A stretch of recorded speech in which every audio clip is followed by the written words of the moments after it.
el ejército atacante no ha conseguido su propósito de tomar frontalmente Madrid, cuyos defensores endurecen día a día su resistencia. La intervención masiva de las potencias fascistas y de la Unión Soviética en favor de cada uno de los bandos en lucha anuncia una guerra larga y definitivamente internacionalizada.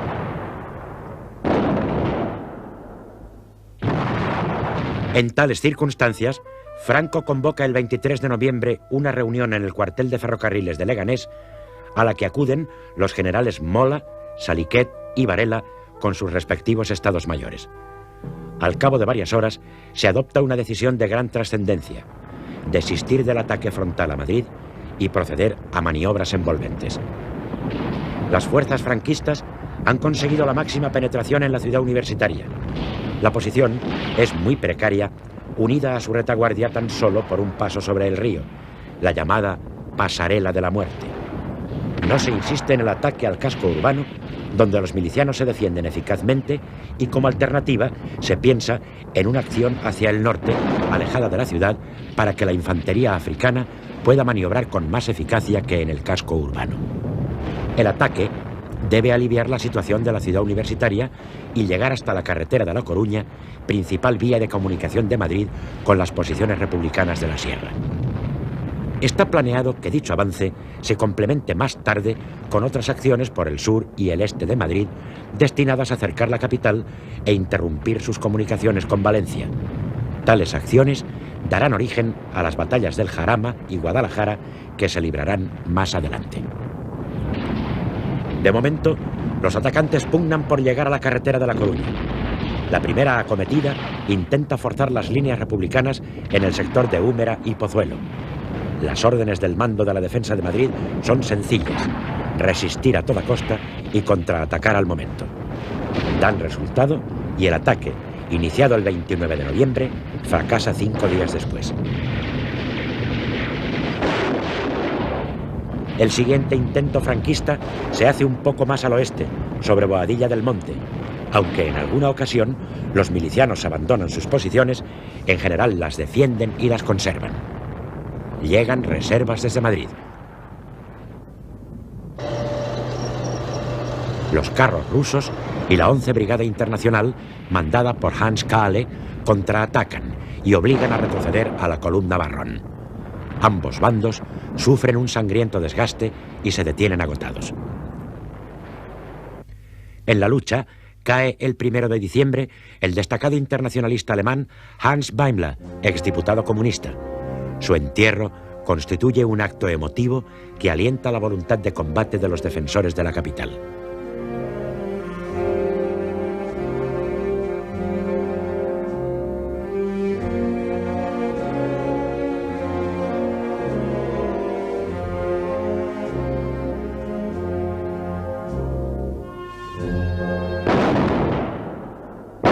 El 3 de enero se reanuda la ofensiva con mucha más fuerza, encomendada a las columnas Barrón, Asensio y Sáenz de Buruaga.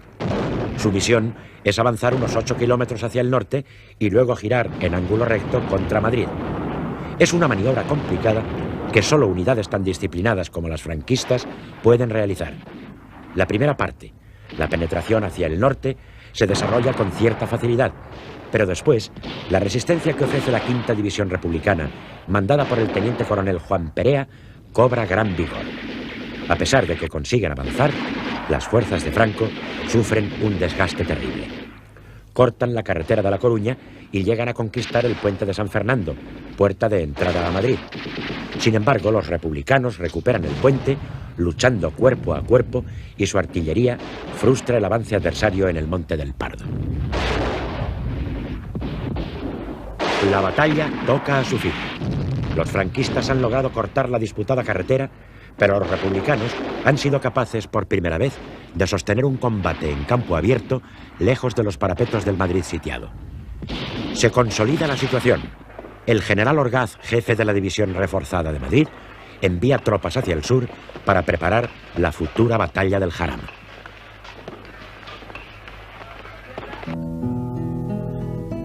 A partir de la noche del 6 al 7 de noviembre, se instala en Valencia el aparato del Estado.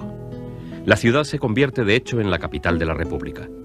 El traslado del gobierno produce un gran trastorno en la urbe, pues no solamente se trata de acomodar a los ministerios, sino a los diversos organismos estatales, así como al elevado grupo de funcionarios y sus familias que se han desplazado.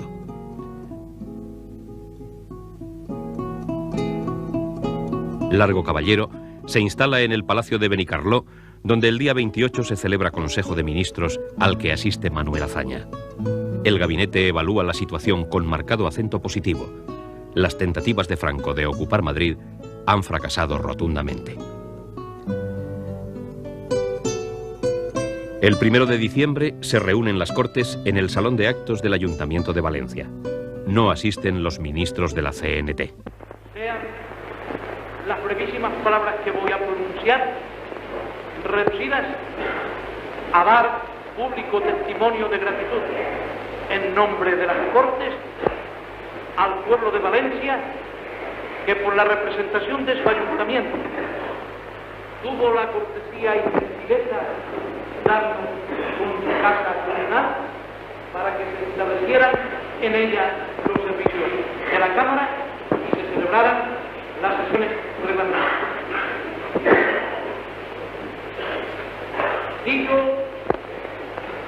Hice presente yo esa manifestación de gratitud al alcalde de Valencia. Quiero hacerlo hoy seguramente interpretando el criterio y pensamiento de todos los señores diputados para que al reanudar nuestras labores en este sitio, el primer acuerdo que se adopte sea el de rendir este testimonio público de nuestro agradecimiento al noble pueblo valenciano que ha recibido como merecía al gobierno y a la representación parlamentaria. ¿Se aprueba así?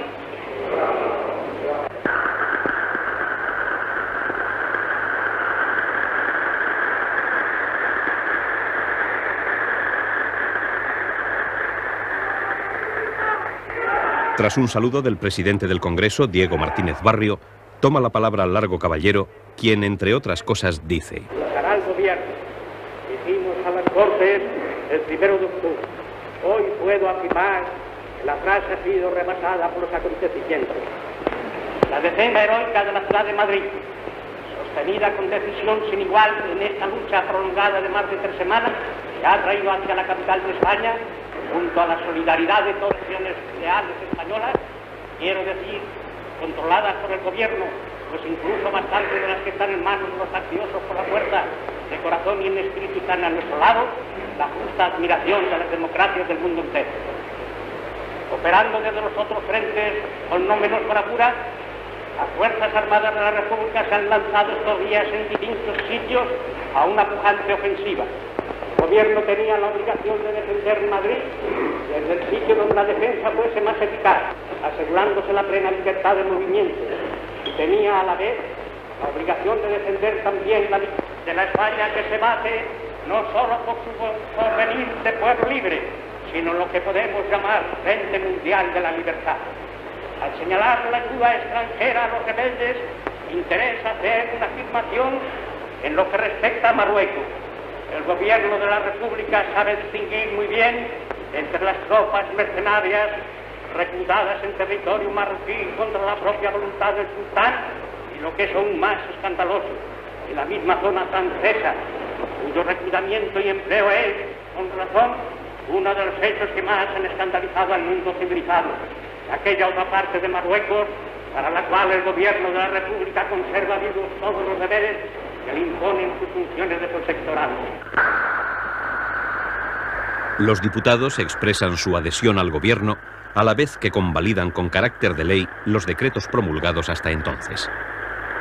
El presidente del Congreso, Martínez Barrio, pone punto final a la sesión con estas palabras: Existe una tal unanimidad y compenetración entre el país que representáis y dirigís y vuestros propios afanes y deseos, a quien la historia le ha dado el gran y envidiable honor de dirigir en estos instantes desde el poder ejecutivo los destinos de la nación española, le ha otorgado con nuestra confianza y cariño también una suprema responsabilidad.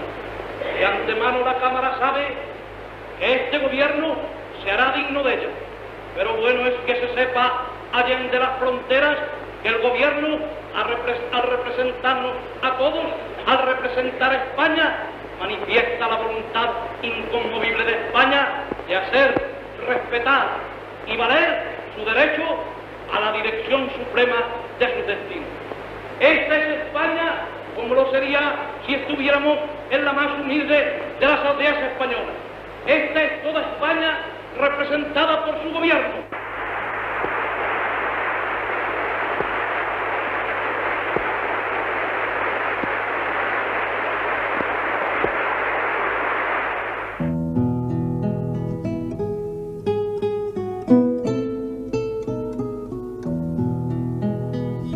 El gobierno republicano adopta medidas para regularizar la administración del Estado gravemente afectada por la sublevación militar. Quedan suprimidos los comités de defensa, juntas, comisiones gestoras, etc., surgidos en los primeros días de la sublevación, y se faculta a los gobernadores civiles para constituir los consejos municipales, que en tanto no haya elecciones, estarán compuestos por representantes de los partidos del Frente Popular y de las organizaciones sindicales en proporción a la influencia que tengan en cada localidad. La policía queda unificada a las órdenes del ministro de la Gobernación. Con estas medidas, el gobierno aspira a anular la actuación de las patrullas de control y comités de salud pública que vienen usurpando desde el 18 de julio las funciones de seguridad y orden público. Por el momento, estos propósitos solo en parte se convierten en realidad. También intenta canalizar la Administración de Justicia al crear los tribunales especiales populares y los jurados de urgencia. A la vez, reconoce a todo acusado el derecho a la defensa propia sin tener que recurrir a un abogado. Otras medidas combaten a los especuladores y traficantes de víveres y artículos de primera necesidad, a los desafectos a la República y a la llamada Quinta Columna. El 22 de diciembre se decreta una amnistía para todos los delitos cometidos antes del 15 de julio y el 27 se establecen campos de trabajo para los prisioneros.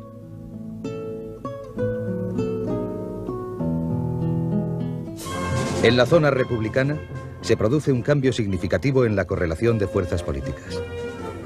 El Partido Comunista gana influencia e incrementa sus militantes. Muchos antifascistas y militares se incorporan a sus filas atraídos por su capacidad de organización, eficacia y resolución en anteponer el triunfo de las armas a cualquier postulado revolucionario.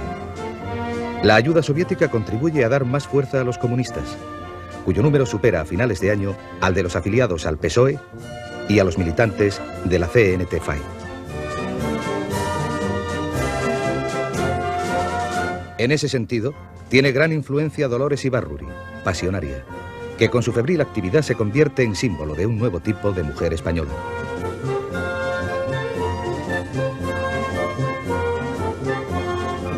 Mientras tanto, en el Madrid en guerra actúa la Junta de Defensa presidida por el general Miaja. La ciudad se halla semicercada. La bate la artillería y es atacada repetidamente por la aviación.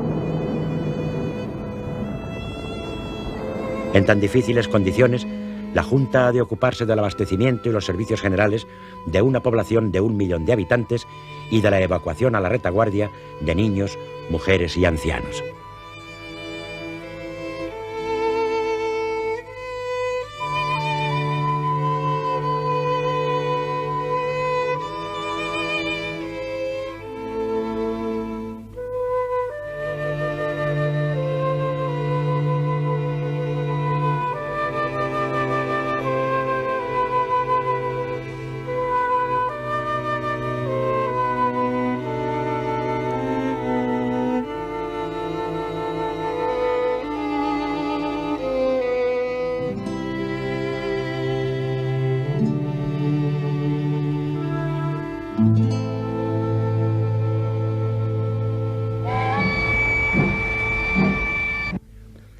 Tanto la Junta de Defensa como los partidos políticos y los sindicatos continúan desplegando un gran esfuerzo de propaganda para mantener la moral de resistencia que la radio adversaria y la Quinta Columna intentan socavar.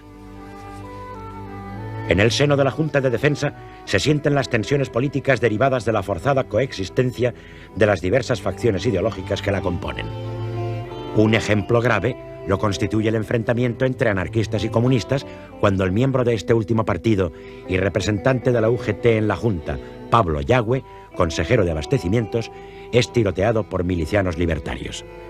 Detenidos los agresores, la prensa comunista solicita para ellos la pena de muerte. Los anarquistas amenazan con retirar sus hombres del frente para liberar a sus correligionarios. El incidente lo zanja el general Miaja, quien suspende temporalmente el diario CNT. También se producen otras tensiones entre Largo Caballero y la Junta. El jefe del gobierno teme que rebase sus atribuciones y actúe con autonomía. De ahí que le cambie el nombre. A partir del 3 de diciembre se denomina Junta Delegada de Defensa de Madrid. Los temores de Largo Caballero quizá carezcan de fundamento, pero reflejan una situación compleja. El aislamiento geográfico en que quedan ciertas zonas de la España republicana favorece las tendencias centrífugas. Este fenómeno es especialmente importante en la zona norte. Surgen diversos poderes locales y las disposiciones del Gobierno de Valencia no siempre son cumplidas. Han aparecido incluso con actos de cantonalismo. El fenómeno se extiende hasta la creación de moneda propia y de vales como instrumento de cambio. El Gobierno de Valencia no es insensible a la dispersión y procede a encauzar legalmente en las zonas separadas los órganos de dirección política formados en los comienzos de la sublevación. Por decreto del 23 de diciembre se crean el Consejo de Asturias y León y el Consejo Interprovincial de Santander, Burgos y Palencia. El Consejo Revolucionario de Aragón, de base fundamentalmente libertaria y que venía actuando desde el mes de septiembre, es ahora finalmente legalizado. En Cataluña, en el mes de noviembre, el presidente Companys no ha conseguido aún acabar totalmente con los llamados incontrolados, a pesar de haber formado 2 meses antes un gobierno de concentración en el que participan todas las organizaciones políticas y sindicales antifascistas, excepto Estat Català y Unión Democrática de Cataluña. Estos grupos, con sus comités, actúan en amplias zonas de Cataluña e incluso en la misma ciudad de Barcelona. Un hecho demuestra su fuerza. El 23 de octubre, el consejero de Cultura del Gobierno de la Generalitat, Ventura Gasol, que tanto se ha destacado desde el 19 de julio por su actuación en el salvamento de personas perseguidas por los incontrolados, se ve obligado a abandonar Cataluña. El presidente Companys, ante el acecho que sufre Gasol y el peligro que corre su vida, le ordena que se traslade a París, donde continuará trabajando al servicio de la Generalitat. En el mes de noviembre, también en Barcelona, suceden unos hechos confusos de los que existen versiones totalmente contradictorias. Se dice que algún dirigente de Estat Català, entre los que se encuentra el secretario general de este partido, Joan Torres Picart, de acuerdo con el exjefe del gobierno catalán y presidente del Parlamento Autónomo, Joan Casanovas, y con el comisario general de Orden Público de Cataluña, Andreu Revertés, han preparado una acción de fuerza para sustituir el gobierno del presidente Companys por otro más enérgico que termine con los incontrolados y lleve a cabo una política nacionalista más radical. La supuesta conspiración es descubierta y son detenidos Andreu Revertés y Torres Picart. Algunos denuncian también de participación a Joan Casanovas. Andreu Revertés es ejecutado sin proceso. Torres Picart, gracias a la complicidad de algunos agentes de policía, consigue huir a Francia. También pasan la frontera Casanovas y el dirigente nacionalista Daniel Cardona. Estos hechos continúan siendo uno de los puntos no aclarados de la historia de la guerra en Cataluña. Las tensiones que siguen existiendo entre las organizaciones políticas y sindicales en Cataluña, y muy especialmente entre el PSUC y el POUM, provocan una nueva crisis en el gobierno catalán.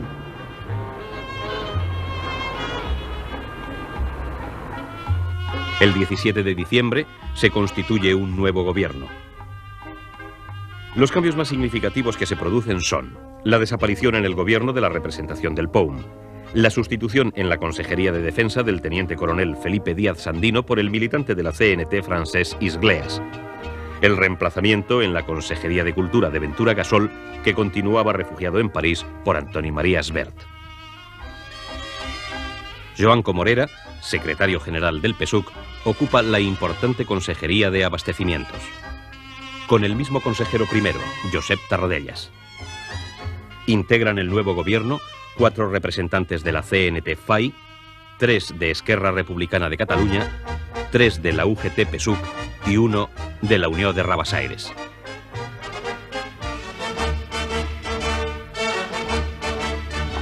La acción de este nuevo gobierno va dirigida a impulsar el esfuerzo de guerra, avanzando por el camino iniciado con la creación oficial del Ejército de Cataluña, y a reorganizar la economía catalana, adaptándola a la situación creada por las colectivizaciones.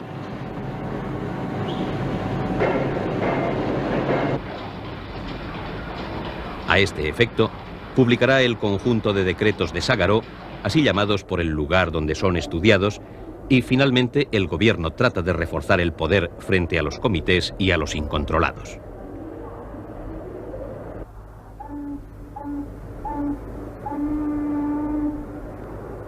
El mes de diciembre de 1936, ante el acaparamiento de las monedas de plata, el gobierno de la Generalitat emite billetes de 2,50, 5 y 10 pesetas de curso obligatorio en todo el territorio catalán. Al faltar después la moneda fraccionaria de cobre y níquel, de valor inferior, la mayoría de ayuntamientos de Cataluña emiten billetes para suplirla. Estos billetes de papel moneda, de muy variado diseño, con el tiempo llegarán a ser muy codiciados por los coleccionistas. La República siempre prestó especial interés a la educación y la cultura. La política al respecto de todos los gobiernos republicanos durante la guerra está dominada por la idea de que la difusión y extensiones culturales no solo seguían siendo funciones primordiales del Estado, sino que tenían una importancia particular en una situación de guerra al estimarse que un bando, el republicano, se identifica con la causa popular. No es sino la continuación del lema cultural y pedagógico que había ocupado un primer plano de 1931 a 1936 en las preocupaciones de los republicanos. Había que explicar las razones de la lucha. Este es el principio que inspira la profusión de periódicos destinados a las milicias, empezando por Milicia Popular, del 5º Regimiento, aparecido el 26 de julio, y seguido pocos días después por Avance, de la columna Mangada. El Ministerio de Instrucción Pública y Bellas Artes, a partir de la formación del gobierno Largo Caballero, con Jesús Hernández de ministro y Venceslao Roces de subsecretario, organiza las brigadas volantes de cultura y apoya las actividades culturales en el ejército, creando ya, a principios de 1937, las milicias de la cultura.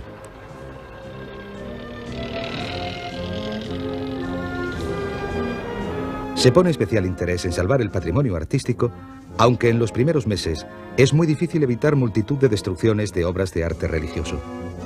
Las autoridades logran superar esta situación y ponen especial cuidado en salvaguardar y evacuar los cuadros principales del Museo del Prado ante el justificado temor de que los bombardeos sobre Madrid, algunos de los cuales han alcanzado el edificio del museo, puedan afectar irremediablemente a tan valiosa pinacoteca. También son ejemplarmente custodiados los tesoros del Palacio de Liria de la Casa de Alba.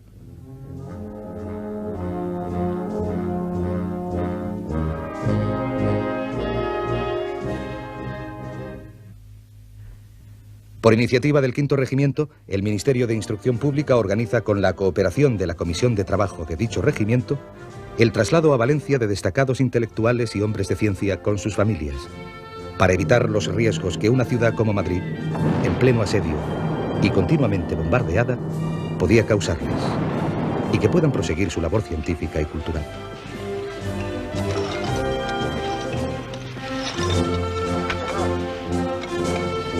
Como despedida, hay un almuerzo en la Comisión de Trabajo Social del 5º Regimiento, al que asisten Pío del Río Ortega, Enrique Moles, Antonio Machado, Sánchez Covisa, Tomás Navarro, Arturo Duperier, José Moreno Villa, etc.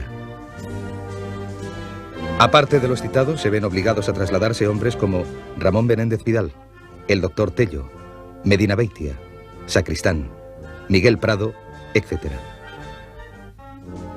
Otro aspecto importante de la vida intelectual es la actuación de entidades culturales creadas antes de la guerra o a poco de empezar esta. En lugar relevante, destaca la Alianza de Intelectuales Antifascistas para la Defensa de la Cultura, cuya estructura se formaliza a finales de julio de 1936, teniendo como lema básico poner las actividades de escritores, artistas y otros intelectuales al servicio de la causa popular. Se convocan mítines por todas partes para orientar a la población civil de la retaguardia. La solidaridad internacional nos llega a Madrid, representada por los más ilustres intelectuales del mundo. Gastón Lafarga, escritor mexicano.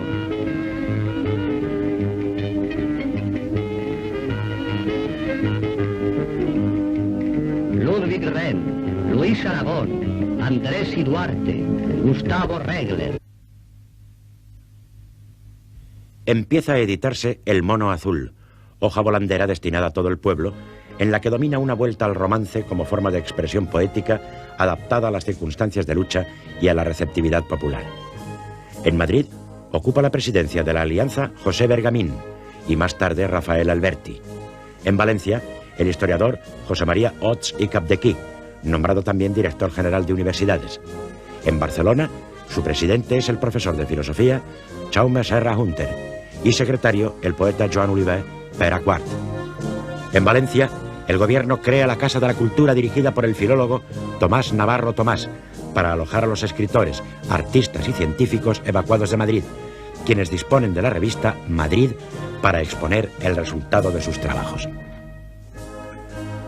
La organización Cultura Popular, que era algo parecido a un Frente Popular de la Cultura y había sido creada en abril de 1936, asume nuevas funciones creando bibliotecas en unidades militares, hospitales y pueblos de la retaguardia, distribuyendo la prensa en los frentes y organizando recitales poéticos, coros, etc. Los poetas de mayor prestigio se lanzan a la defensa de lo que consideran la causa popular. Rafael Alberti, Miguel Hernández, Luis Cernuda, Emilio Prados, Vicente Alexandre, León Felipe, José Moreno Villa, Manuel Altolaguirre, Arturo Serrano Plaja, José Herrera Petere, no solo escriben poemas, sino que se consideran movilizados en este frente cultural. Pero al mismo tiempo hay una auténtica floración poética popular. Hombres sencillos, meros combatientes sin instrucción, resucitan el viejo molde del romance para narrar las hazañas bélicas. Una muestra de ese brote poético popular se incluye en la edición de Un romancero general de la Guerra de España.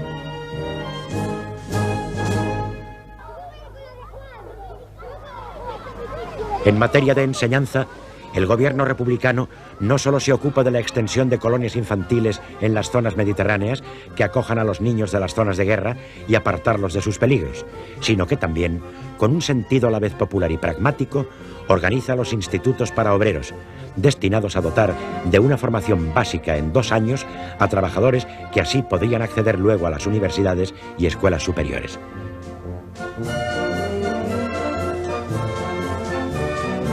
El primer instituto obrero es inaugurado en Valencia en enero de 1937.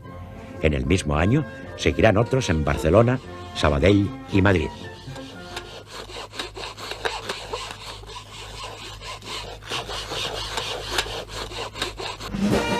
En la zona franquista, los aspectos ideológicos y propagandísticos son asumidos por los servicios de Falange desde el principio de la guerra, durante el periodo de Hedilla, bajo la dirección de Vicente Cadenas. Pero los servicios de prensa de la Junta Técnica, que empieza a actuar en octubre de 1936, eran dirigidos por personas poco inclinadas a las letras, como el general José Millán Astray, si bien tiene como primer colaborador a Juan Pujol, director de Informaciones de Madrid, hasta que estalló la guerra. Andando el tiempo, Pujol será a su vez reemplazado por un catedrático de Valladolid, Vicente Gay, que logrará incardinar en su órbita a publicistas y escritores de la antigua acción española, tales como José Pérez Martín y Eugenio Vega Latapia. Merece igualmente señalarse que desde agosto se publica en Pamplona el diario falangista Arriba España, dirigido por un inquieto y barroco clérigo, Fermín Isurdiaga, ayudado por una pluma elegíaca y lírica, la de Ángel María Pascual. El tono predominante en el periódico y en la pluma de ambos periodistas será un tono arrebatado, violento, caracterizado especialmente por su violento antisionismo. Sin embargo, este núcleo consigue la adhesión de Eugenio d'Ors a su llegada a Pamplona y también de personalidades como Jiménez Caballero, Laín Entralgo, Torrente Ballester, Antonio Tobar, Legaz Lacambra, etc. A partir de ese núcleo se inicia la publicación de Jerarquía, la revista negra de la Falange, la de más altos vuelos teóricos que tiene el falangismo durante los años de guerra. Solo se publican 4 números, el primero de los cuales sale antes de terminar el año 1936. Paralelamente aparece La Ametralladora, revista humorística inspirada en otra publicación italiana. Es probablemente el periódico más leído en las trincheras. Las universidades no pueden desarrollar su enseñanza habitual y se limitan a organizar algunos cursos y conferencias. La mayor parte de los rectores aceptan la situación de la zona en que habían quedado y apoyan su causa respectiva. No es, sin embargo, el caso de Leopoldo Alas, rector de la Universidad de Oviedo, sobrino del autor de La Regenta, a quien detienen los sublevados fusilándolo en 1937. También es fusilado por los franquistas Salvador Vila, rector de la Universidad de Granada. Durante el periodo de la Junta Técnica, las funciones de la presidencia de la Comisión de Cultura y Enseñanza, Ministerio de Educación, corresponden al conocido poeta y dramaturgo José María Pemán, procedente del Grupo de Acción Española, que acomete la tarea de depurar el magisterio.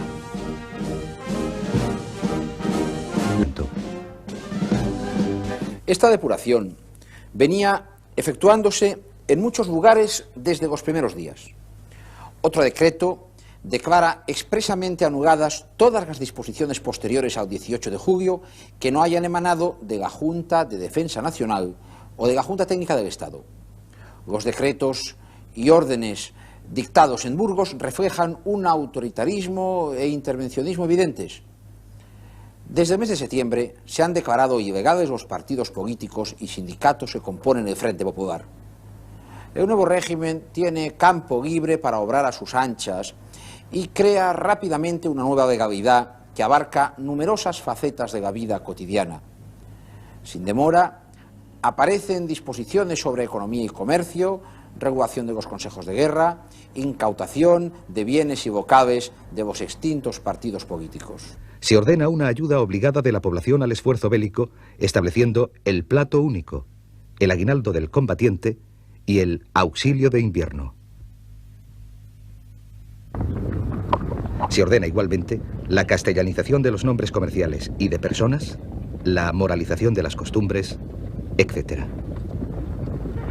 Estas medidas obedecen a la conveniencia claramente sentida de encauzar todas las energías de la zona hacia la guerra y a la necesidad de traducir a la práctica los principios ideológicos que inspiran la organización del que ya empieza a denominarse Nuevo Estado. Se procede a desmantelar la obra de la Segunda República en materia de política agraria y de enseñanza.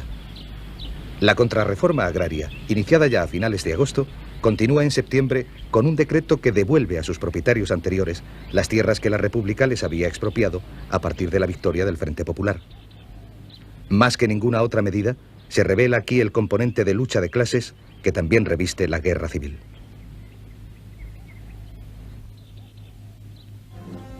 En la enseñanza, la labor de la Junta Técnica del Estado subraya la necesidad de depuración de los maestros, uno de los sectores sociales más castigados en la zona franquista. El 7 de diciembre de 1936, José María Pemán, presidente de la Comisión de Cultura y Enseñanza, caracteriza como misión sagrada tal actividad depuradora y justifica las normas que se dictan a los encargados de la misma en los siguientes términos. El carácter de la depuración que hoy se persigue no es solo punitivo, sino también preventivo. Es necesario garantizar a los españoles que con las armas en la mano y sin regateos de sacrificios y sangre salvan la causa de la civilización, que no se volverá a tolerar, ni menos a proteger y subvencionar a los envenenadores del arma popular, primeros y mayores responsables de todos los crímenes y destrucciones que sobrecogen el mundo y han sembrado de duelo la mayoría de los hogares honrados de España. El propio Pemán expresa claramente los principios ideológicos que inspiran a la Junta Técnica del Estado en tal depuración. constituyen a la vez una de las manifestaciones más evidentes de la visión que tiene el haz de fuerzas que respalda el nuevo Estado respecto al pasado cultural e intelectual de España.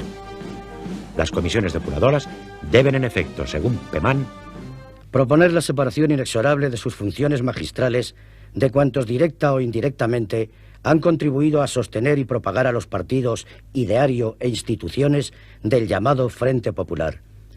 Los individuos que integran esas hordas revolucionarias, cuyos desmanes tanto espanto causan, son sencillamente los hijos espirituales de catedráticos y profesores que, a través de instituciones como la llamada libre de enseñanza, forjaron generaciones incrédulas y anárquicas. Si se quiere hacer fructífera la sangre de nuestros mártires, es preciso combatir resueltamente el sistema seguido desde hace más de un siglo de honrar y enaltecer a los inspiradores del mal. El caso de Miguel de Unamuno es especialmente significativo. Se había manifestado en favor de los rebeldes, quienes le mantuvieron en su cargo de concejal en el nuevo ayuntamiento de Salamanca, formado tras el 18 de julio. El gobierno republicano le había destituido como rector de la universidad el 22 de agosto, siendo repuesto pocos días más tarde por un decreto de la Junta de Defensa de Burgos. En su preámbulo se afirma que la cruzada emprendida por España, pueblo y ejército, para librar a la civilización de Occidente del secuestro en que gentes incomprensibles de su excelencia la retenían, ha merecido de tan ilustre prócer del saber la adhesión fervorosa y el apoyo entusiasta que de intelecto y espíritu tales cabía esperar. El rector de Salamanca, que ostenta la representación del general Franco, protagoniza un incidente sonado el 12 de octubre, cuando en el Paraninfo de la universidad se celebra un acto conmemorativo del Día de la Raza. A su derecha se sienta Carmen Polo, a su izquierda el obispo Monseñor Pla y Daniel. Se pronuncian varios discursos en los que se exaltan el imperio, las esencias históricas de la raza y el momento histórico que se vive. Se alude a los nacionalismos vasco y catalán como cánceres en el cuerpo de la nación que el movimiento salvador de España sabrá cómo extirpar. Unamuno escribe unas palabras que van a ser guión de un comentario que decide hacer para cerrar el acto. Su intervención, objeto de numerosas lucubraciones, no ha sido publicada porque contiene una crítica de las tesis expuestas. En ella pronuncia la famosa frase: vencer no es convencer. El general Millán Astray se mueve inquieto en la mesa presidencial, pide la palabra en algunas ocasiones y finalmente interrumpe al rector. Justifica los motivos del levantamiento militar y, perdido el control, grita: ¡mueran los intelectuales! ¡Viva la muerte! Unamuno replica al general y estalla el escándalo. La esposa de Franco, Carmen Polo, salva la situación, da su brazo al rector y le saca del Paraninfo. El abucheo se generaliza. Unamuno es criticado abiertamente.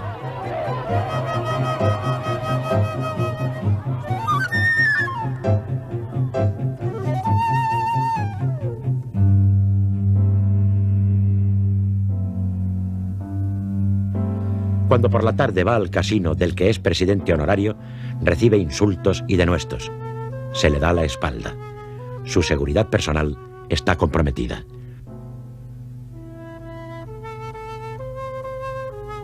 Un grupo de soldados se aposta frente a su casa. Policías le siguen y vigilan. El claustro de la universidad pide que sea destituido. El 22 de octubre, Franco nombra a su sucesor. Unamuno, enfermo, se recluye en su casa y apenas sale a la calle.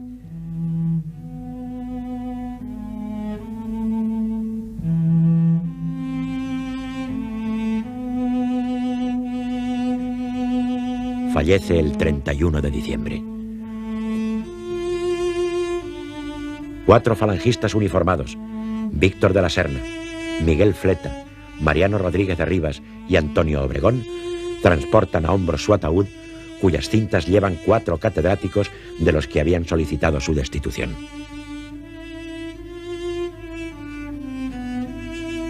El entierro se instrumentaliza políticamente.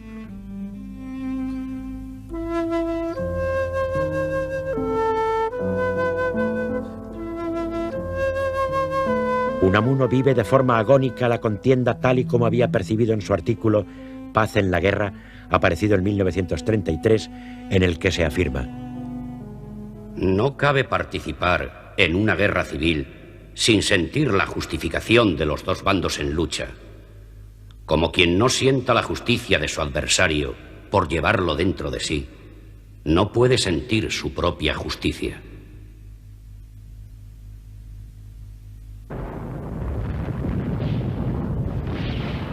El desbloqueo del estrecho a partir de finales de septiembre por la Armada franquista permite el transporte desde Marruecos de un gran número de unidades muy selectas, muchas de las cuales se dirigen por ferrocarril a Asturias para fortalecer las desgastadas columnas gallegas que luchan contra los mineros.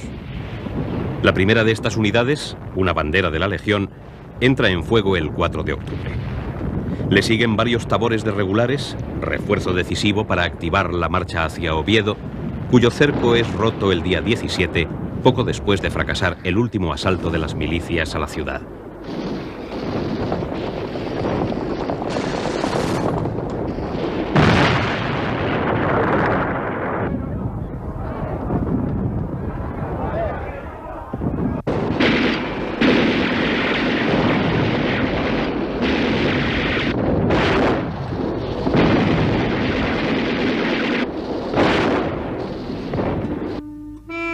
Oviedo permanece desde ese momento en manos de los soldados de Franco, unido a Galicia por un pasillo militarmente consolidado, mientras la mayor parte de Asturias se mantiene fiel a la República, representada por el consejo que preside Belarmino Tomás, destacado dirigente socialista.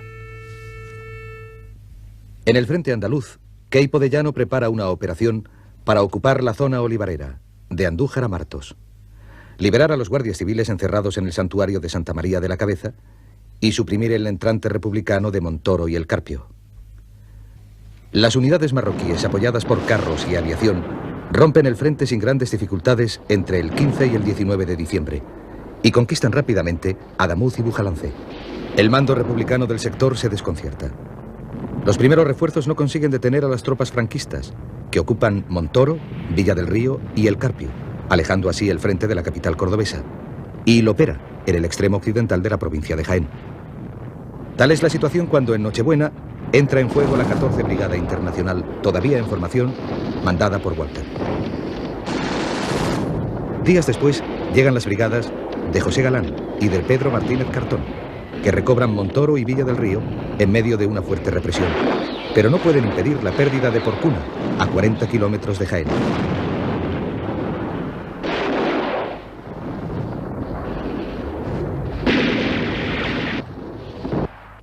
Tras 2 semanas de combates, las líneas se estabilizan de nuevo durante largos meses. En Vizcaya se presiente el peligro con la llegada de las fuerzas adversarias a los límites geográficos de la provincia y el bombardeo de Bilbao.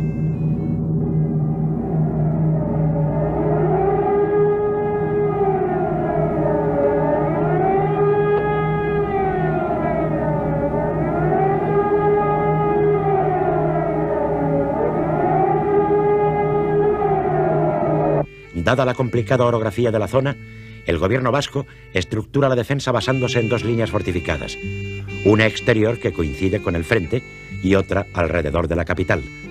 Esta es mucho más densa y la propaganda la denomina Cinturón de Hierro de Bilbao. Sin embargo, la fortificación tropieza con graves dificultades y jamás será concluida. En algunos puntos, solo se termina el 10% de las obras y los 2 máximos responsables de la construcción serán desleales al gobierno vasco. El capitán de ingenieros Alejandro Goicoechea se pasa al bando contrario y el capitán Pablo Murga será fusilado por traición. Ambos proporcionan al enemigo planos de las fortificaciones. La primera ofensiva republicana, que pretende descongestionar el frente de Madrid, se encarga a las fuerzas del norte.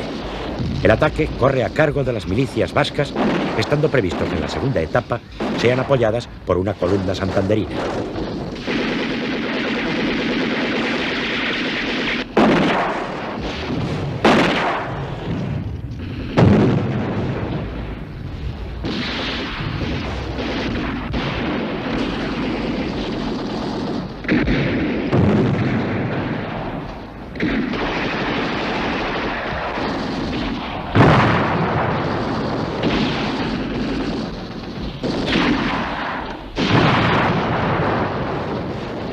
Su objetivo es conquistar el pueblo de Villarreal, a 16 kilómetros de Vitoria, para progresar seguidamente hasta el Valle del Ebro.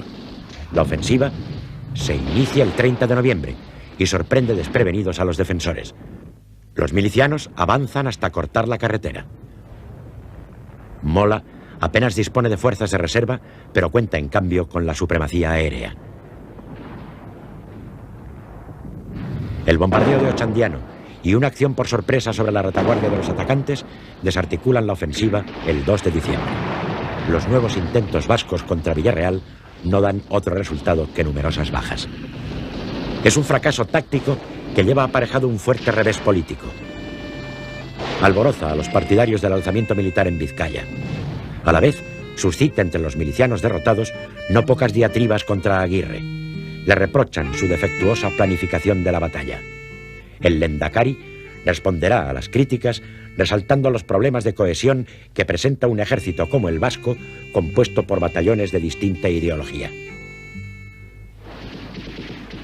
En el frente de Aragón, la resistencia de los soldados de Franco se endurece de tal suerte que configura frentes sólidos muy difíciles de romper.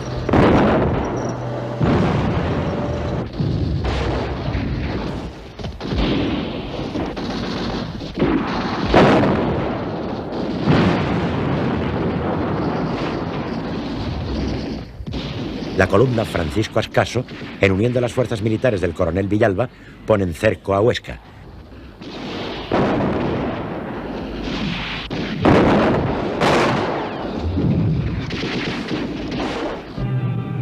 Aquí están el camarada García Oliver, ministro de Justicia, y el aviador coronel Sandino, cuya presencia se confunde hermanada con la de todos los milicianos. El compañero Medrano da órdenes de artillería para batir las posiciones enemigas, cuyos reductos se encuentran a muy pocos kilómetros. He aquí el infortunado coronel Jiménez, caído frente al enemigo, consultando con sus compañeros de mando las incidencias de la lucha, ajeno al trágico fin que la suerte le tenía reservado.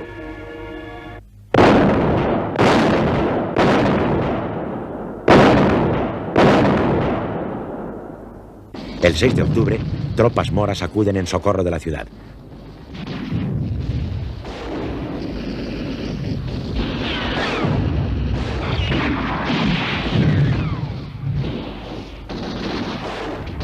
Los franquistas atacan el 19 en el sector de Tardienta y consiguen apoderarse de la ermita de Santa Quiteria.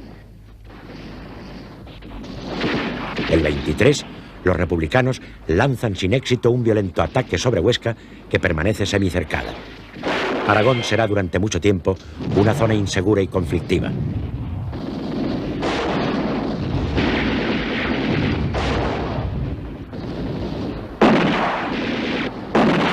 Los anarquistas aragoneses aceptan la legalidad del Estado republicano, pero desarrollan una gestión bastante autónoma en el deseo de implantar una sociedad libre de productores libres. La realidad les obliga a actuaciones más cercanas a un comunismo de guerra que al comunismo libertario.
La prolongación de la guerra y la necesidad de articular técnicamente el creciente volumen de recursos que en ella intervienen obliga a reorganizaciones militares en ambos mandos.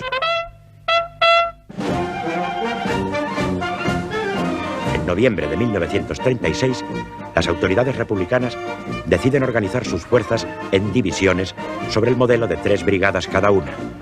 Son las llamadas brigadas mixtas, constituidas por fuerzas de todas las armas y cuerpos. A menudo, estas brigadas son simples agrupaciones de las antiguas columnas milicianas que reciben el nombre de batallón y son progresivamente estructurados.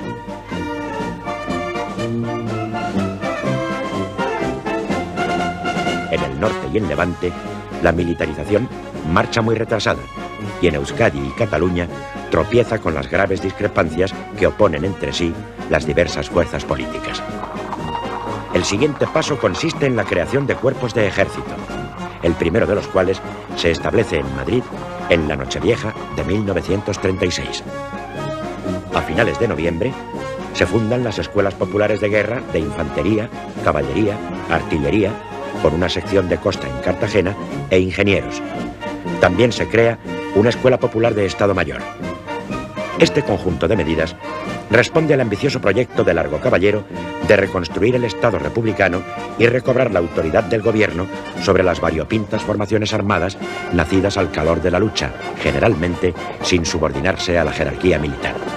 El miliciano se convierte lentamente en soldado. En las secciones que componen el ejército republicano destaca por su bravura el dinamitero.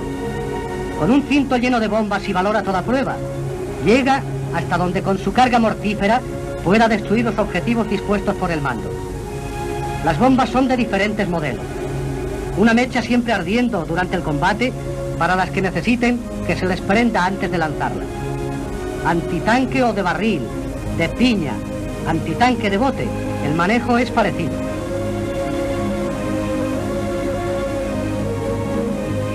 Las de palo tienen al extremo de este una contera ajustada a rosca que resguarda la mecha de cualquier imprudencia que pudiera ser fatal para los que estuvieran próximos.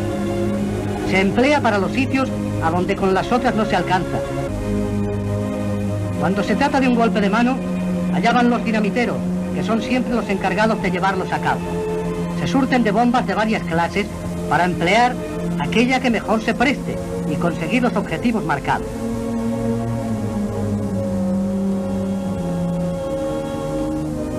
Se aproxima con cautela y allá va.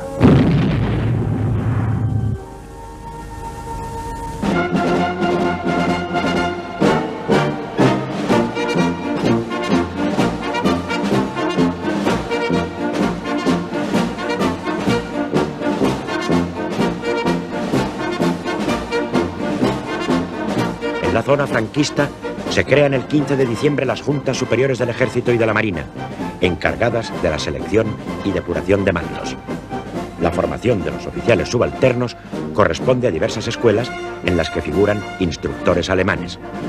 Los llamados alféreces provisionales constituyen el núcleo de los mandos inferiores que pasan a desempeñar un papel relevante en el ejército de Franco.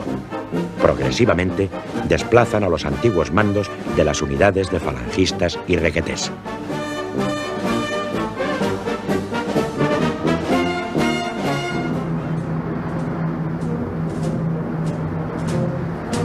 En la España sublevada, la Marina de Guerra carece inicialmente de una conducción estratégica centralizada. A mediados de agosto se designa jefe de la flota al capitán de navío Francisco Moreno, que depende del jefe del Ejército del Norte, General Mora. A sus órdenes tiene las unidades navales más importantes, los cruceros Almirante Cervera y Canarias, el acorazado España y el destructor Velasco. Los mandos de las bases del Ferrol y Cádiz actúan de forma independiente y hacen frente en sus zonas a las necesidades operativas. El 28 de octubre, Franco encarga al vicealmirante Juan Cervera Valderrama la organización y dirección del Estado Mayor de la Armada.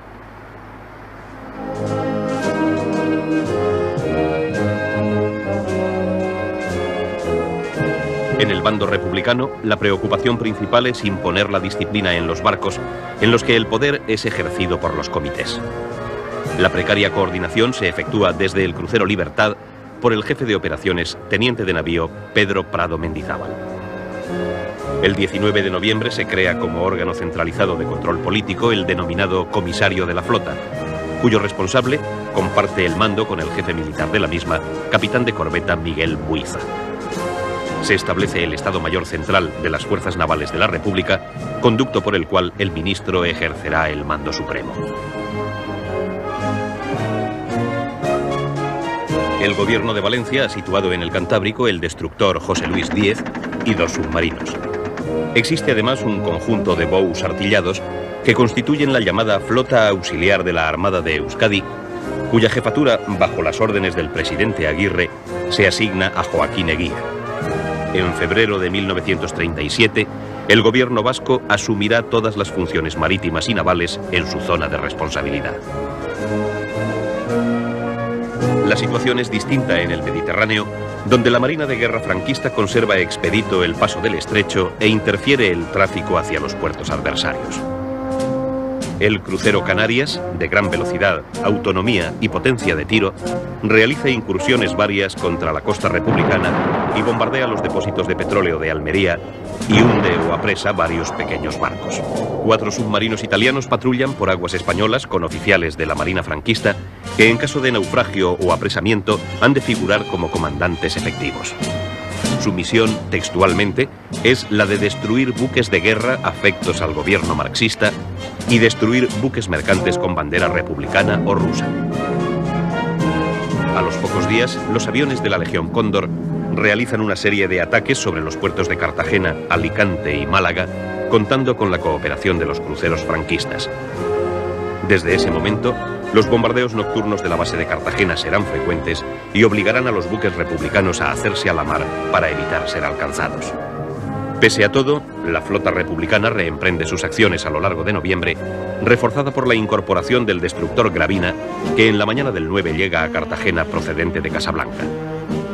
Las operaciones se centran sobre todo en la protección de los buques mercantes que, procedentes del Mediterráneo oriental, se dirigen a Cartagena y en la vigilancia y defensa de las costas catalanas para auxiliar el tráfico seriamente amenazado por la acción de las unidades franquistas. Sin embargo, la presión ejercida por estas unidades va en aumento y para afianzar el predominio en el Mediterráneo se comienza a dotar a la base naval de Palma de Mallorca de los medios precisos para convertirse en centro de operaciones. La acción de los submarinos italianos se intensifica sensiblemente. A lo largo de diciembre y hasta mediados de febrero, no menos de 25 submarinos en grupos denominados manadas, con apoyo de superficie prestado por unidades de la Regia Marina, operan a lo largo de toda la costa, dificultando el tráfico marítimo y hundiendo a algunos mercantes. Por su parte, el Canarias detiene el 14 de diciembre al buque mercante soviético Komsomol, que había efectuado con anterioridad otros viajes desembarcando en Cartagena y Alicante material de guerra. Previa visita de inspección para comprobar su carga y evacuada su tripulación, el Komsomol es cañoneado. El hundimiento del Komsomol es utilizado por la propaganda republicana durante los meses siguientes, organizando numerosas cuestaciones para construir otro buque que lo reemplace.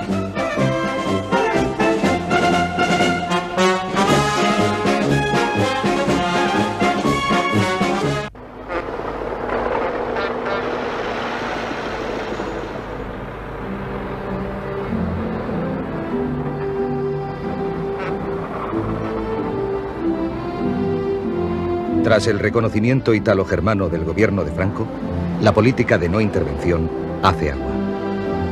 El Comité de Londres, encargado de supervisarla, está formado por estados que persiguen objetivos contrapuestos. Solo Inglaterra defiende activamente la no intervención. Desea promover relaciones satisfactorias con ambos bandos, de tal manera que no deje de apostar por el vencedor. Trata de evitar que Francia pueda ser contaminada por el triunfo de la Revolución Social Española. Quiere calmar las ansiedades laboristas y sindicales, proclives a la República, y sobre todo ganar tiempo y obstruir las tendencias expansionistas de Alemania. España no es su principal preocupación. Su mayor inquietud es la situación explosiva de Checoslovaquia. La no intervención es una aventura en el terreno de la diplomacia internacional. No puede tener éxito cuando italianos, alemanes y soviéticos no quieren atenerse a sus reglas.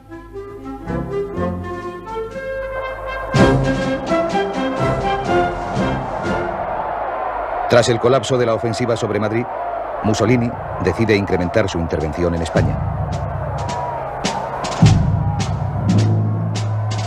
Se crea en el Ministerio Italiano de Relaciones Exteriores el Ufficio España, sección especial que coordinará toda la ayuda y hará el seguimiento de la guerra. El 10 de diciembre, Mussolini decide enviar grandes unidades de camisas negras, con cierto disgusto de Franco, que prefiere soldados.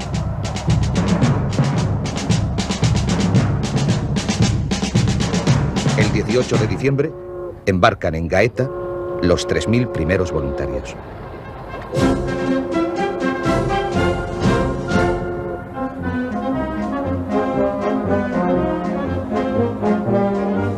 A principios de enero de 1937, el total de las fuerzas de tierra italianas asciende a casi 16.000 voluntarios, de los cuales el 60% proceden de las milicias fascistas.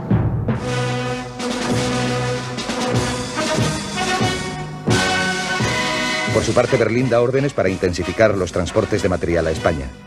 Goering se desplaza a Roma y plantea la coordinación de la ayuda. Rápidamente se alcanza un acuerdo a tenor del cual el Tercer Reich aumentaría su apoyo material en tanto que Italia enviará más hombres. El resultado es un crecimiento enorme de la ayuda italo-germana. Hacia el 18 de febrero, el total de fuerzas terrestres italianas llega ya a los 50.000 hombres. La República recibe también considerable apoyo soviético, que siempre será inferior al volumen de material suministrado a Franco.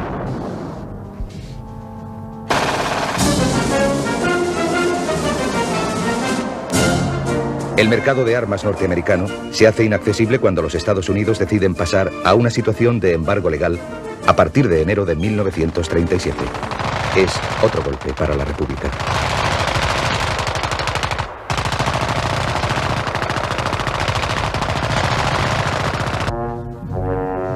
A comienzos de 1937, las fuerzas de Franco ocupan el 60% aproximadamente del territorio. Los republicanos controlan dos zonas. La zona norte, que comprende más de 300 kilómetros. La segunda y más importante abarca la costa mediterránea y por el interior, desde los Pirineos hasta la cordillera penibética. En el sector sur, el trazado del frente discurre por las sierras limítrofes entre las provincias de Granada y Málaga. El territorio republicano queda emparedado entre las montañas y el mar. Su única comunicación practicable es la carretera de Málaga a Almería, que corre paralela a la costa. Esta carretera es dominable desde el mar y su tráfico puede ser cortado por la artillería de los buques que navegan próximos.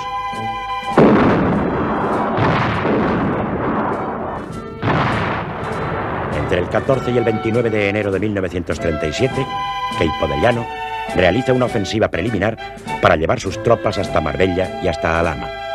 Sitúa su puesto de mando a bordo del crucero Canarias.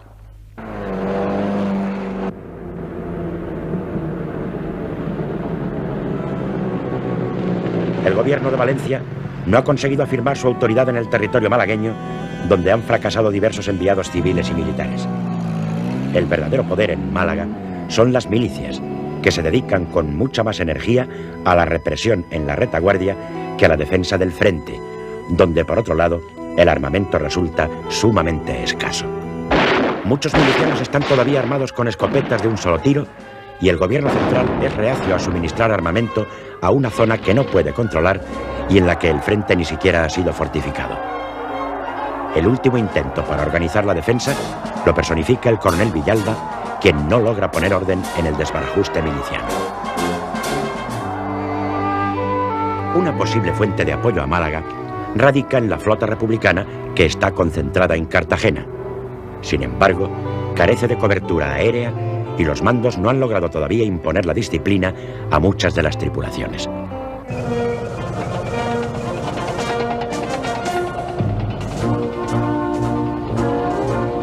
A mediados de enero de 1937, el comandante en jefe de las tropas italianas en España, general Mario Roatta, sugiere emplearlas en un ataque contra Málaga. La ciudad se halla cerca del punto de desembarco italiano en Cádiz. El tiempo es favorable para la ofensiva.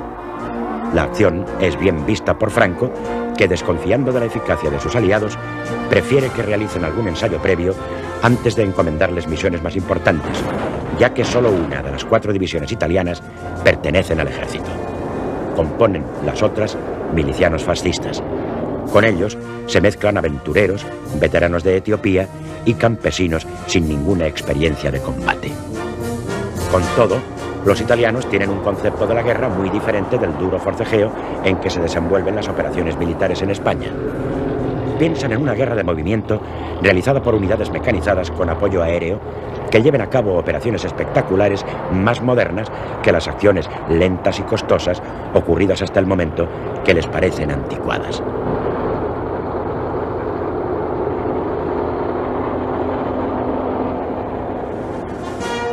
Mussolini desea capitalizar los esperados éxitos militares de sus voluntarios para acrecentar su gloria, la del fascismo y la de Italia. Cuenta con estas bazas para aumentar su nivel de influencia en España y reforzar su papel en la escena internacional. Sobre Málaga se va a actuar en 3 direcciones. Una fuerza mandada por el coronel Borbón, duque de Sevilla, marchará por la costa. Las unidades italianas caerán desde las sierras, partiendo de Antequera y de Loja. Un cuarto contingente hispano-italiano se situará al este de Málaga para cortar la retirada hacia Almería. La gran ofensiva tiene lugar el 5 de febrero. Son un total de 13 batallones al mando de Roata, con carros de combate, artillería y demás elementos motorizados, y con una cobertura aérea italiana de 40 aviones. Los atacantes consiguen romper el frente por varios puntos.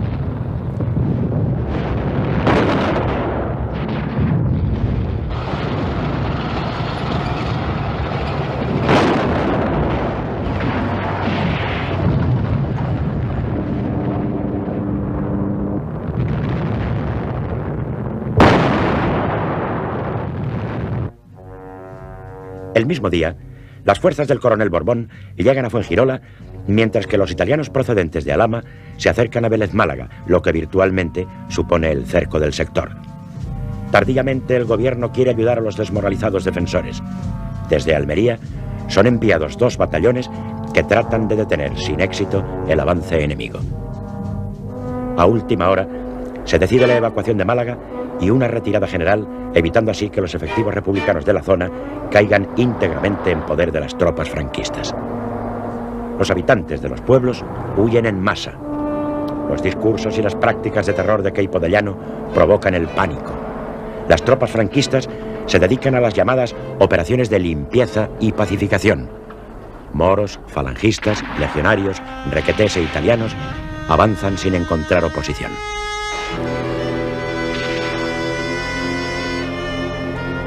El 6 de febrero se inicia el éxodo de los malagueños hacia Almería. Decenas de personas emprenden la fuga en medio de la desorganización más completa. Milicianos que huyen y familias enteras con sus familiares en Seres son acosados por el fuego de la aviación y de la escuadra. La abarrotada carretera queda sembrada de cadáveres.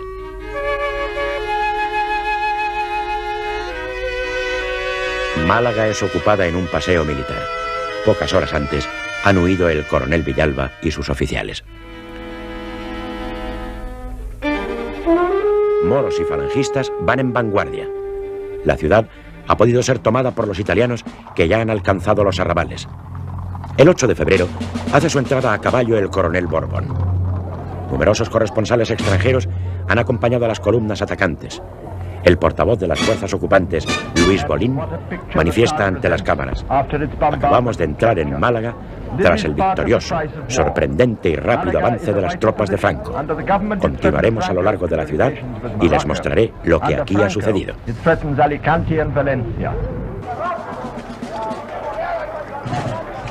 En Málaga tiene lugar la más dura represión acaecida en la España franquista desde la caída de Badajoz.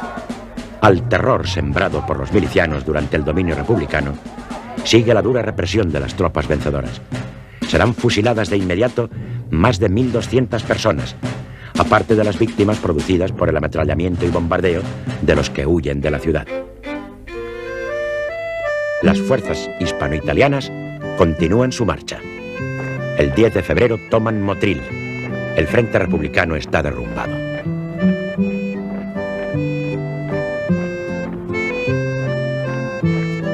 Sin embargo, Franco ordena detener el avance.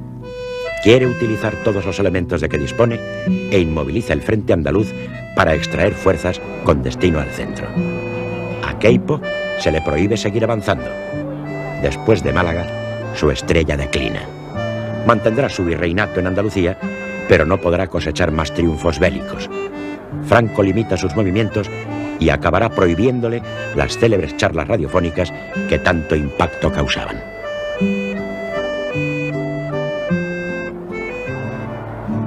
Tras la caída de Málaga, comunistas y anarquistas se achacan mutuamente la responsabilidad de la derrota.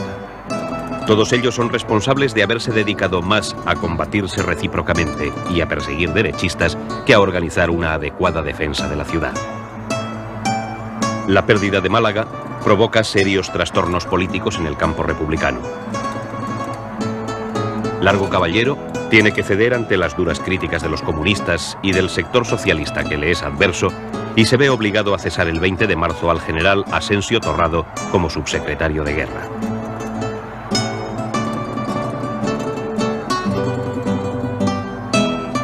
La principal consecuencia política de la ocupación de la ciudad andaluza es la erosión que sufre el gobierno Largo Caballero, que a partir de ese momento presenta síntomas de quebranto. Hay también una consecuencia demográfica. Las masas de refugiados malagueños se dirigen hasta el norte del territorio republicano y se esparcen por todo él. Crean problemas adicionales de alojamiento y presionan sobre los recursos alimenticios de la zona.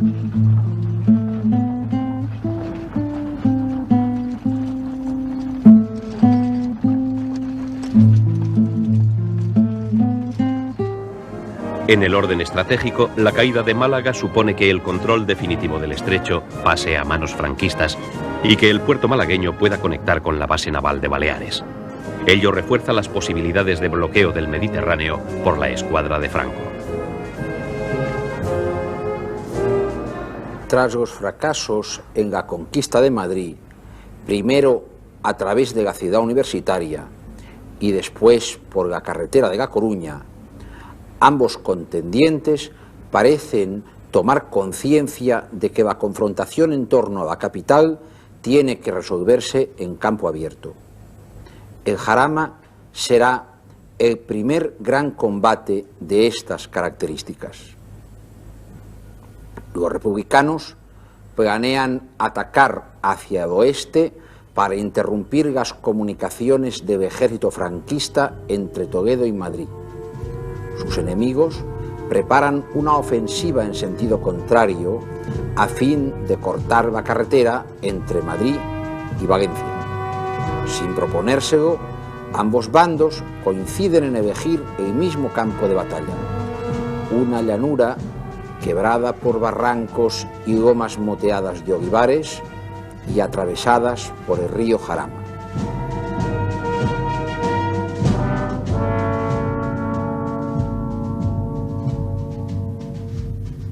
El general Orgaz dirige la operación que García Baliño llevará a cabo con unos 25.000 hombres.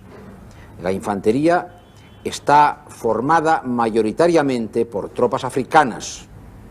Dispone de 2 brigadas, una importante masa artillera, carros de combate y una buena cobertura aérea con participación de la Legión Cóndor, que se encarga de apoyar sus movimientos. Llueve.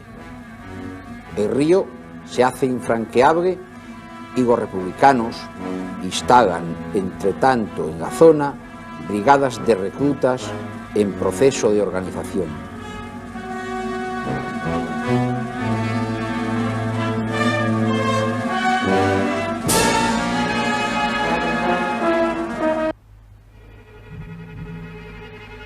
La batalla comienza el 6 de febrero, cuando los franquistas avanzan y desalojan fácilmente a sus adversarios, atrincherados entre ellos y el río. Mientras, el Estado Mayor republicano duda. Quizás se trata de un ataque de distracción para enmascarar un nuevo intento de tomar Madrid. Cautamente, envían algunas reservas con ánimo de fijar el avance enemigo. En la madrugada del 11 de febrero, tiradores de Ifni sorprenden a una compañía del batallón franco-belga de la 11 Brigada Internacional que guarnece el puente de Pindoque sobre el Jarama.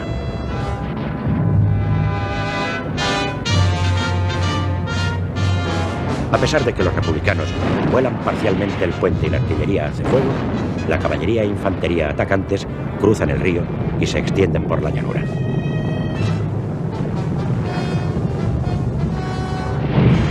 Increíblemente se repite la operación al día siguiente en el puente de San Martín de la Vega, situado más al sur. Los franquistas ensanchan su zona mientras tropas republicanas acuden desde Madrid. Se disputa cada metro cuadrado. El mayor de milicias, Juan Modesto, se hace cargo de una nueva agrupación.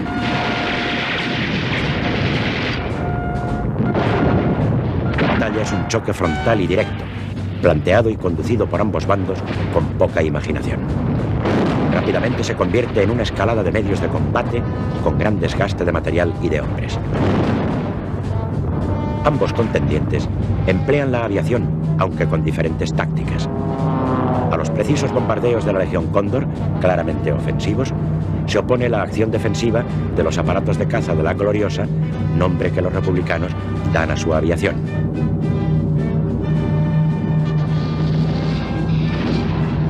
En el enfrentamiento de los cazas sobre el cielo del Jarama, a menudo la supremacía corresponde a los republicanos. No obstante, los cazas franquistas desempeñan un brillante papel. Destaca por su arrojo el capitán García Morato, que es distinguido con la laureada.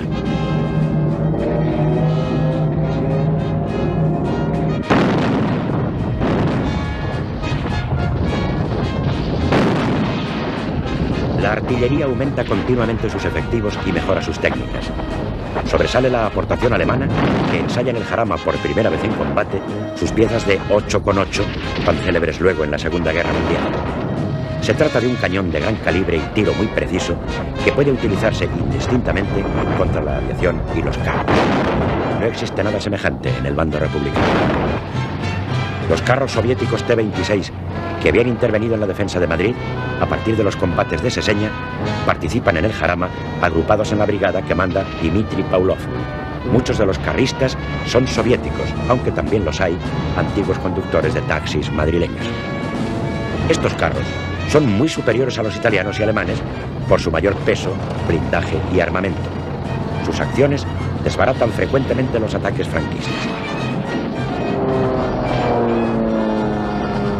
El día 15 de febrero se ha concentrado en el Jarama gran número de fuerzas republicanas y el general Miaja, con su jefe de Estado Mayor, Coronel Rojo, toman el mando supremo. El gobierno soluciona así las diferencias surgidas entre los generales Pozas y Miaja. Poco a poco, todos los esfuerzos se centran en el dominio del Pingarrón, pequeño cerro de unos 200 metros sobre la vega del Jarama, que domina la única carretera transversal de la zona y es la clave para sostener la cabeza de puente franquista. En una serie de combates en los que el armamento y el empleo de los materiales se han hecho cada vez más importantes, en los que la artillería, la aviación y los carros han irrumpido arrolladoramente con el mayor despliegue conocido hasta la fecha en España, es la lucha cuerpo a cuerpo por el Pingarrón la que acaba decidiendo la suerte de la batalla. Varias veces en pocos días se toma la posición y varias veces se pierde. Pasa de unas manos a otras, dejando el terreno sembrado de cadáveres. Son los regulares de Ceuta, mandados por el comandante Mariano Gómez Zamayoa, quienes conservan en último extremo del cerro, a pesar de haber sido muertos o heridos todos sus oficiales. Su jefe, Gómez Zamayoa, recibe 17 heridas antes de ser evacuado, heroísmo que le vale ser condecorado con la laureada.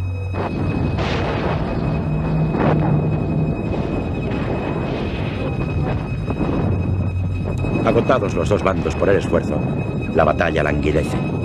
La última acción es el contraataque republicano del día 18, cuyas postreras escaramuzas se mantienen hasta el 23.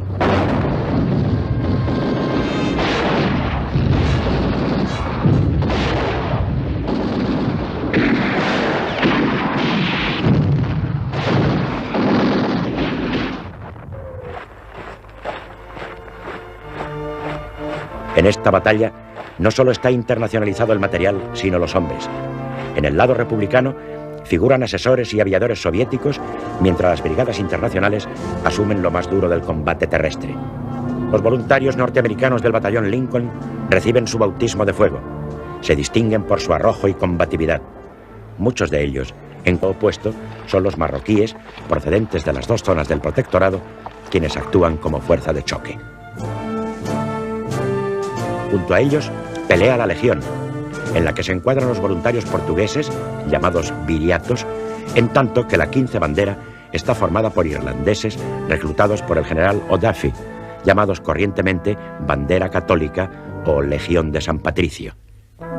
En el jarama se dan cita también, en las filas republicanas, escritores extranjeros que empuñan el fusil, como el cubano Pablo de la Torriente, muerto en la lucha. El poeta español Miguel Hernández, pronto famoso por su libro Viento del Pueblo, es otro de los combatientes republicanos. Es difícil cuantificar en esta batalla el capítulo de pérdidas, tanto de material como humanas. Estas últimas son muy numerosas. Ciertas unidades republicanas pierden la mitad de sus hombres.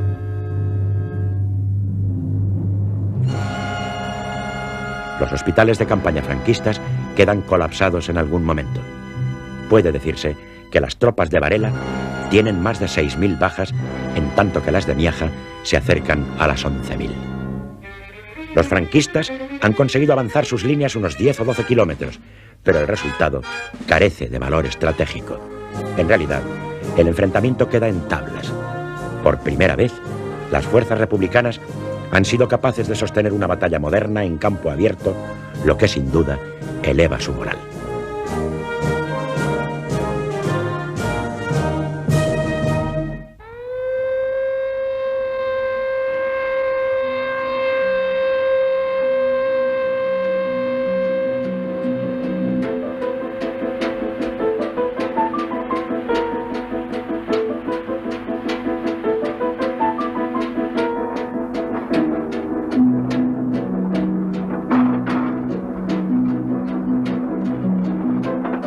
La guerra civil provoca modificaciones fundamentales en el sistema productivo de ambas zonas.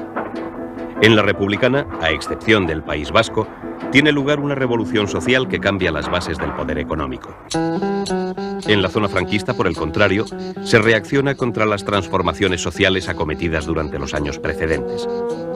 Tanto los avances logrados en el ejercicio de los derechos individuales y colectivos propios de un régimen democrático, como los derivados de la reforma agraria, sufren una profunda involución. En el territorio republicano angustian desde el primer momento las cuestiones relacionadas con la continuidad productiva y con los abastecimientos. La situación va deteriorándose a partir del otoño de 1936. Los precios empiezan a elevarse.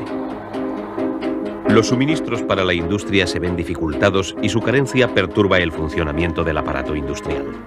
La creciente pérdida del control marítimo impide el aprovisionamiento regular de las principales materias primas procedentes del extranjero. El estallido de violencia corta por lo demás el esquema de suministros petrolíferos, absolutamente vitales. Una quinta parte de los stocks acumulados cae de inmediato en poder de los sublevados, quienes no tardarán en controlar rápidamente importantísimas terminales marítimas. La CEPSA, desde Canarias, deja de suministrar a la zona republicana, a la que también se le anulan ciertos envíos rumanos. Las necesidades de la causa republicana habrán de ser cubiertas con exportaciones soviéticas. Ya en el segundo semestre de 1936, los suministros de esta procedencia se aproximan a los de la Texaco. En 1937 no faltará petróleo a la República, que importa un total estimado de unas 625.000 toneladas, aun cuando al año siguiente las recepciones o las adquisiciones declinarán sensiblemente. Las ventas soviéticas constituyen el principal soporte del esfuerzo republicano.